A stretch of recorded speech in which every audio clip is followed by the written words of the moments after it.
There are 3 days already circled on a calendar: October 24th, 25th, and 26th. For decades, those 3 specific dates were a routine administrative matter, the kind of thing that organized itself quietly and drew no attention from anyone outside the pilgrimage industry itself. This year, that has changed entirely, because in August, something shifted in the very place those 3 dates point toward. The response to that shift arrived 9 days later in a short public statement, and it contained a phrase that has already become something of a slogan across French Catholic media. The place is Lourdes, one of the most visited Marian shrines anywhere in the world. The change is dated August 13th. On that day, Monsignor Jean-Marc Micas, Bishop of Tarbes and Lourdes, signed a formal statement addressing the annual pilgrimage of the Society of St. Pius X. His decision is explicitly motivated by the episcopal consecrations at Écon on July 1st and by the decree the Holy See issued the following day, both events this channel has already documented extensively across its ongoing coverage of this crisis. The actual content of that decision needs to be read with real care because it has been reported across multiple outlets in a considerably more drastic form than what it actually says. What it means is this: inside the sanctuary itself, the Society will no longer be permitted to celebrate Mass, will no longer administer the sacraments there, and will no longer organize public prayers within its grounds. What it does not mean, and the distinction is written directly into the bishop's own statement, is that anyone has actually been excluded from the sacred enclosure itself. Priests and faithful, the statement reads, remain authorized to go to the grotto, or to any place within the sanctuary, to pray privately. That is the exact formula the bishop used. In his message, Bishop Micas does not write like a man claiming victory in a battle. He states plainly that he is well aware of the pain and perhaps the misunderstanding this decision will cause. The Society's District of France responded on August 22nd in a statement signed by Father Gonzague Pinot, dated from Suresnes. In that response, the Society does not dispute the underlying facts of the bishop's decision, and it does not challenge his canonical authority to make it as the local ordinary responsible for the sanctuary. What it challenges instead is the appropriateness of that decision, and it does so in only a few carefully chosen lines. Bishop Micas, in his own statement, had used an old and weighty image to describe the situation: the tearing of Christ's tunic.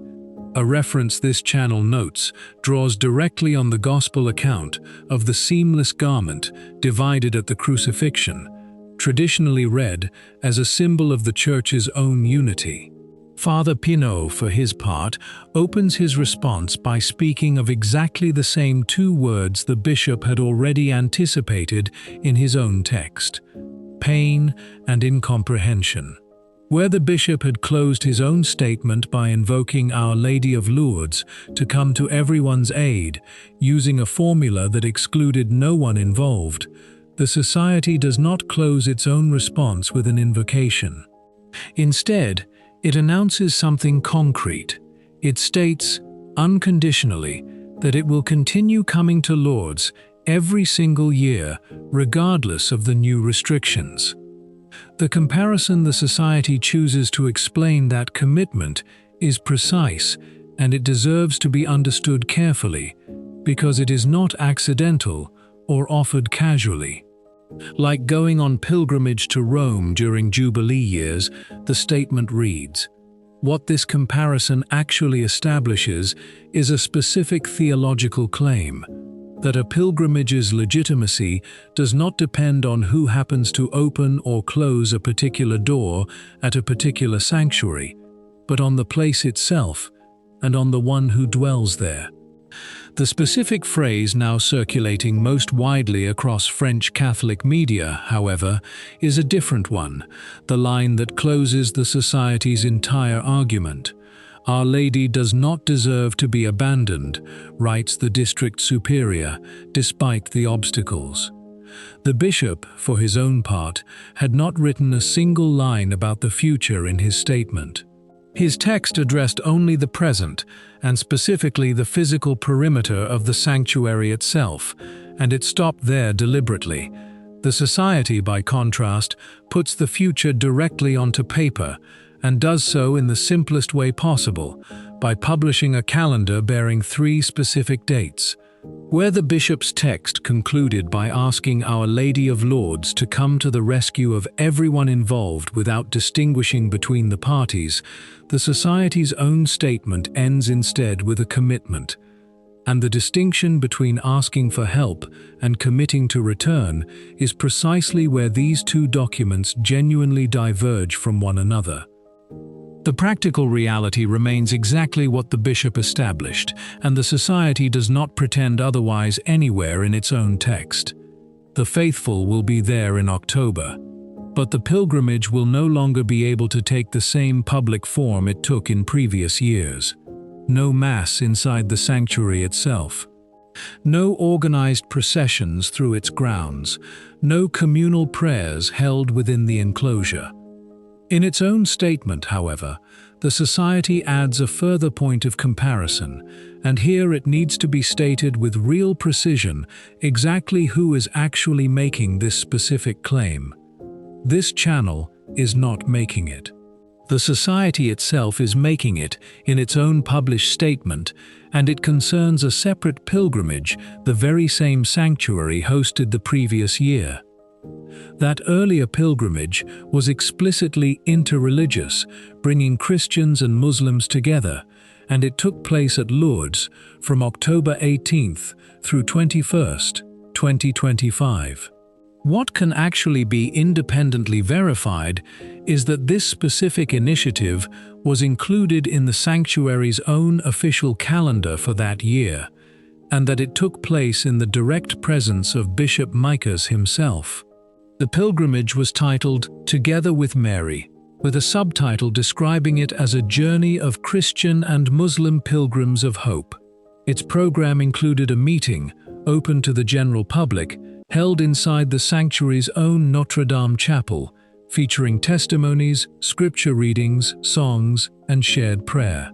For the sake of completeness and fairness, it should be added that this earlier pilgrimage was organized jointly with Secours Catholique, the French Caritas affiliate, and that its published program did not include any shared Eucharistic celebration between the two religious traditions involved.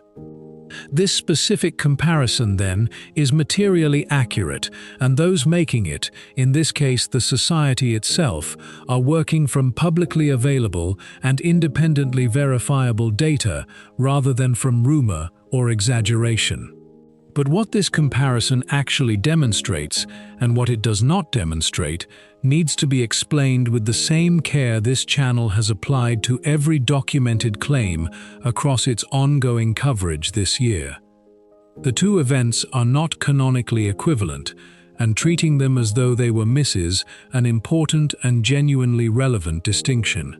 A meeting of shared prayer and testimony between believers of two different religious traditions is not the same category of act, under church law, as a Mass celebrated publicly by ministers whose own canonical status is currently the subject of a formal decree issued by the Holy See itself, a decree this channel has covered in exhaustive detail across multiple prior episodes, from the original July 2nd announcement through the subsequent canonical recourse and its still unresolved status. Those defending Bishop Pius make precisely this point. His decision, they argue, does not actually concern who may enter the sanctuary to pray. It concerns specifically who may celebrate publicly, in a sanctuary for which he personally bears direct pastoral and canonical responsibility, given the Holy See's own formal declaration regarding the Society's current standing.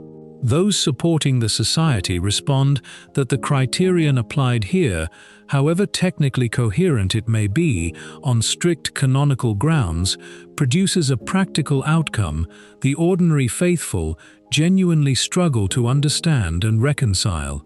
A struggle the bishop's own statement is, notably, the very first document to openly acknowledge, when it admits to the pain and misunderstanding the decision will likely cause among the faithful themselves.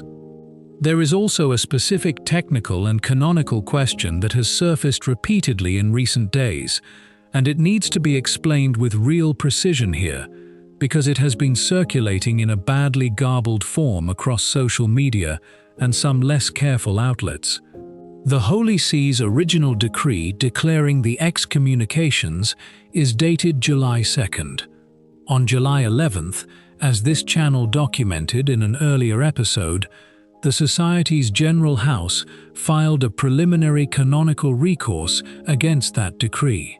Canon 1:1735 gives the authority that issued a decree 30 days to respond to such a recourse, whether by revoking it, correcting it, formally rejecting the request, or simply remaining silent. That 30-day window has now passed, and no formal response of any kind has arrived from Rome. What follows from that specific silence deserves to be stated exactly as canon law actually treats it, rather than as the more dramatic version now spreading online. The headline circulating in some quarters claims the appeal has been rejected. This is not accurate. Under canon law, the appeal has instead lapsed into what is technically termed silence, and that is a meaningfully different canonical situation from an actual rejection. Silence at this specific procedural stage does not constitute a decision on the merits of the Society's underlying arguments. It functions instead as the trigger that opens the next available stage of the process, the formal hierarchical appeal that can now proceed, presumably toward the apostolic signatura, exactly as this channel outlined in its earlier coverage of Canon 1353's suspensive effect provisions. And this brings directly to a second and related point of confusion this channel wants to correct with real care, because getting this specific distinction wrong risks badly misleading anyone following this story. Some commentary has suggested that Canon 1:1353, which provides that an appeal of this specific kind suspends execution of the underlying penalty while the appeal remains pending, might somehow also apply to Bishop Micas's own decision at Lourdes, as though his restriction on the Society's public liturgical activity there were itself part of the Roman decree's own execution, and therefore automatically suspended by the same Canon 1353 mechanism. That reasoning does not actually hold up under closer examination, and it needs to be corrected plainly rather than left to circulate uncorrected. Bishop Micas's decision at Lourdes is an entirely separate act of ordinary diocesan governance, made by him personally in his own specific capacity as the local bishop directly responsible for that particular sanctuary. It is not, in any meaningful canonical sense, the execution of the Roman penalty itself. The two acts, the Vatican's own decree concerning the 6 named bishops, and Bishop Micas's own local decision concerning what forms of public liturgical activity his own sanctuary will permit, exist on entirely separate canonical tracks, and the suspensive mechanism attached to the Roman appeal does not automatically reach across and suspend a distinct and independent decision made by a different bishop exercising his own separate and ordinary local authority. This distinction matters considerably, and it connects directly to the broader pattern this channel has now traced across an entire year of coverage regarding exactly this kind of local diocesan discretion. Just as this channel documented with Bishop Ekman in Pittsburgh allowing a traditional Mass permission to simply lapse, and Bishop Sis in San Angelo opening an entirely new one explicitly citing the salvation of souls, and Bishop Olson in Fort Worth issuing his own sweeping pastoral letter naming specific street addresses, and the Archbishop of Mercedes Lujan restricting the traditional Mass at Argentina's own national shrine while still permitting the pilgrims to enter and pray, Bishop Mikas's decision at Lourdes represents one more entry in this now extensively documented pattern. Individual diocesan bishops, each acting within their own legitimate and largely unreviewed local discretion, producing radically different outcomes for traditional Catholic communities, depending entirely on which specific diocese or sanctuary those communities happen to be connected to, all while operating under the exact same governing documents issued from Rome. What genuinely distinguishes the Lourdes situation from most of the other cases this channel has already covered, however, is the specific and deliberate way the Society itself has chosen to respond. And this deserves particular attention because it represents something of a departure from patterns already documented elsewhere.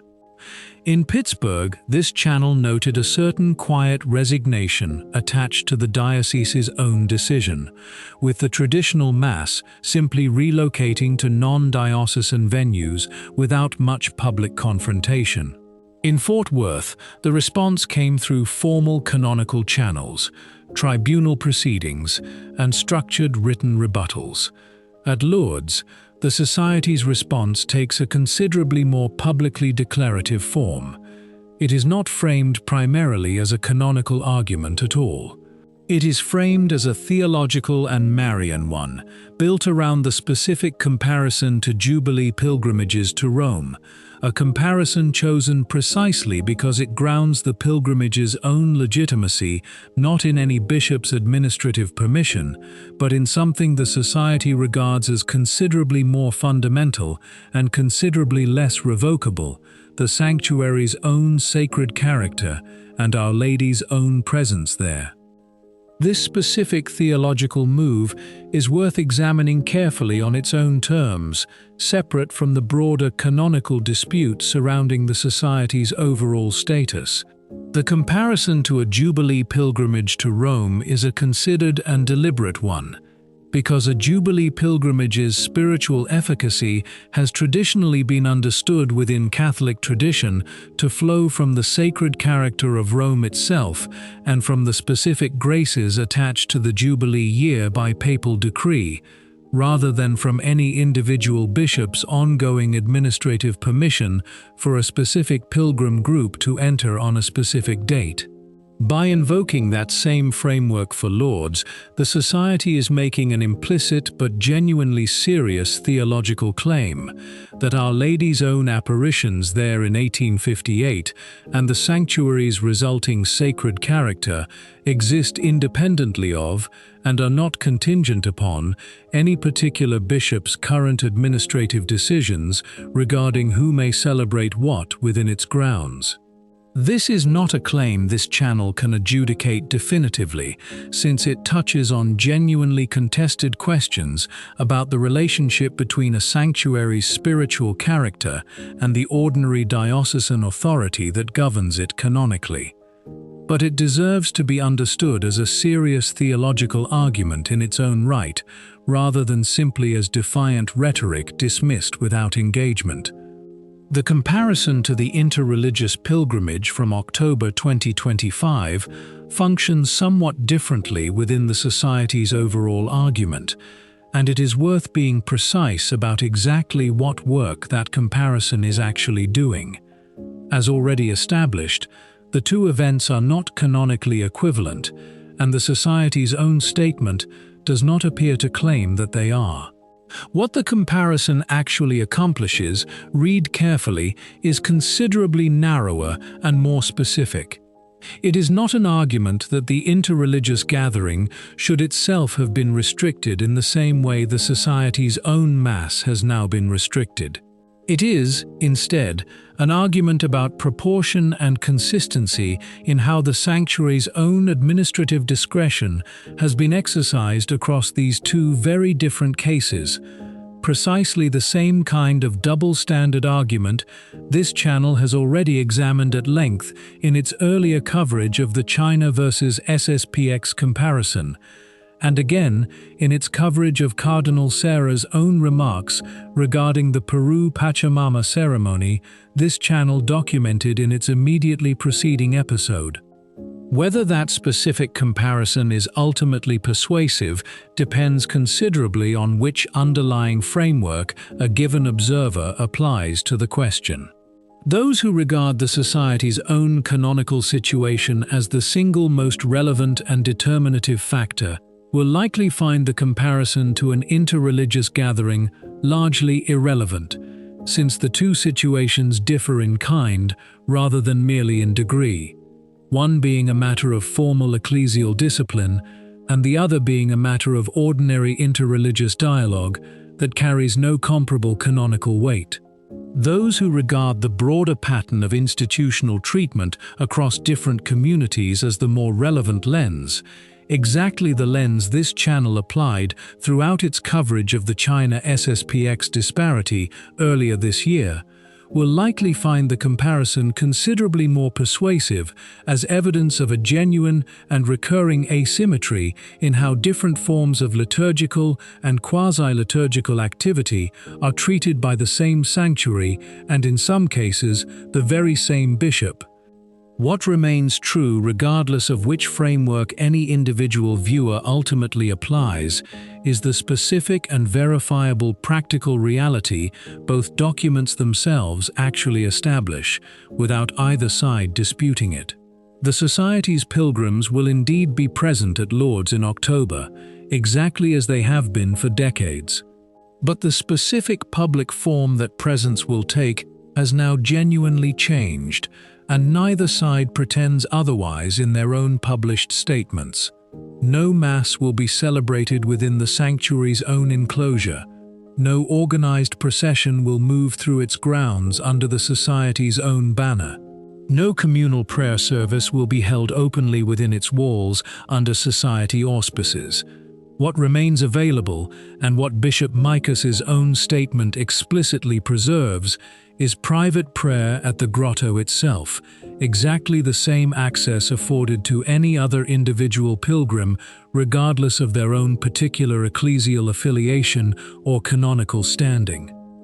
This channel does not intend to resolve, in this episode, the underlying and genuinely contested question of whether Bishop Micas's decision represents a proportionate and defensible exercise of his own legitimate diocesan authority, or whether it represents one more entry in the broader pattern of institutional asymmetry this channel has now documented across an extensive body of coverage this year. What can be said with real confidence is that both parties to this specific dispute have chosen, notably, to engage each other with genuine restraint and mutual respect, at least in the language of their own published statements. The bishop explicitly acknowledges the pain his own decision will cause. The Society explicitly declines to dispute either the underlying facts or the bishop's own canonical authority to make the decision he made. Neither statement descends into the kind of accusatory or inflammatory language this channel has documented in some other and considerably more heated exchanges across this ongoing crisis, from certain diocesan pastoral letters to Archbishop Vigano's own considerably more severe public interventions. What happens next in this specific story does not require anyone's speculation, because it has an actual and fixed date attached to it. On October 24th, the Society's pilgrims will arrive at Lourdes, exactly as announced. At that point, several genuinely open questions will finally receive concrete answers rather than continued speculation. How many pilgrims will actually make the journey this year, compared against previous years when full public liturgical access remained available to them? Whether those pilgrims will approach the grotto individually and in silence, exactly as the bishop's own statement explicitly permits, or whether some alternative and more organized form of collective presence emerges instead. Where precisely the Society's own Mass will actually be celebrated, given that it can no longer take place within the sanctuary's own enclosure, following the same general pattern this channel already documented with the outdoor field Mass at the record-breaking Luján pilgrimage in Argentina earlier this month. And, above all else, whether the total number of pilgrims making this specific journey increases or decreases relative to the years when full and unrestricted public liturgical access was still available to them at Lourdes itself. This channel will return to this specific story once those actual numbers exist, roughly 2 months from now, and at that point, exactly as with every other story in this ongoing series, the real answer will not come from any press release issued by either party to this dispute, and it will not come from this channel's own commentary either. It will come from the pilgrims themselves, and from whatever they actually choose to do when October 24th finally arrives. What do you think? Leave a comment below. Amen. God bless you.